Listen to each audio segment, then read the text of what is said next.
So crime did pay for those who run the system. They invented lots of crime, like starving, and you steal a loaf of bread to feed yourself, and there was no compassion back then, and that was just horrible. People who were in the same classes of them were terrified to help them, because it was almost like contaminated. If you were seen with them, then you'd be under the same scrutiny, you see. There's even a church in Scotland, it's a famous church, when they were clearing people off the land in the 1800s, and they were replacing it with sheep. Literally, that was part of the clearances. There's a Cheviot sheep that were bred down the borderlands that could withstand the Highland climate. So they were just moving folk off and off and off. And it's so horrific, because in the Highlands they had genocide. For those who don't know it, there was genocide. Ordered genocide after Culloden in 1746. The troops went through the whole of the Highlands, and anybody connected to anybody that they claimed was involved in it, whole families were wiped out, children and all. There's been no inquiry about that ever. And then the rest of them that were left, they used for the military. They let them wear the kilts. They even had a big manufacturer open up in Britain to supply the kilts, by the way, for Scottish regiments, which they created, and they became the shock troops. So the abused end up getting used across the planet to fight other wars that they didn't get anything from. But it's a horror show, absolutely. But what I'm getting to is the fact that people who are terrified won't come to help. What are you going to do when you see families living in a churchyard whose homes has been burned down to clear them out? And this is a historical record. And even the minister won't let the families into the church to live while they find somewhere. But see, everyone's so terrified. If you help them, then they still had this recent memory of being classed as a terrorist. And therefore, these people they were nothing, they were scum, they had no money, they had blah, blah, blah, no property. And people will condemn them and call them names before they'll come and help them. That's a fear reaction when people do that.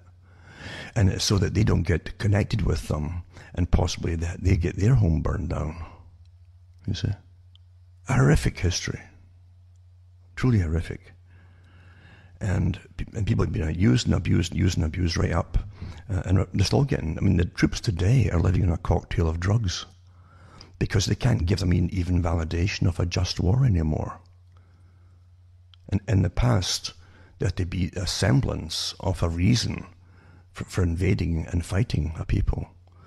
But they can't even really put that across anymore. It's just so invalid. So they give them all kinds of drugs afterwards when they start to come to, and they're not in it anymore, and they try to figure out what it was for, and all the visions and pictures are literally engraved in their minds, come back to haunt them. Or people perhaps they never knew them, all age groups and so on, and how are you going to live with that, eh? That's so they come up with, even, remember the articles a few years ago, they could even put viruses into specific parts of the brain of the troops in the hope to eradicate literally the memory in those particular areas. This is scientific tyranny we're in, Brave New World. We are. And it's not finished. It's going to be a long show before it gets anywhere near completion. Technically, it'll never be completed. There's always the next step and more progress, as I like to call it. And population reduction, of course. But we're not run by what you think are your politicians. That's kind of obvious when you really, really look into all the big global meetings like the World Economic Forum. What on earth is the World Economic Forum? Look into its website. It's through there that a lot of the funding goes to all these specialized areas of creating tomorrow's leaders in all areas of life. Well, you don't taught to believe folk just sort of evolve themselves into leadership. No, they don't. They pick them for all areas, and that means they're trained and propagandized perfectly for the one agenda. Do they have minds of their own? Nope. They'll see one avenue only, and that's all they'll see. They're guaranteed. They're the closest things you'll get, actually, to a specially designed human being at the moment, perhaps.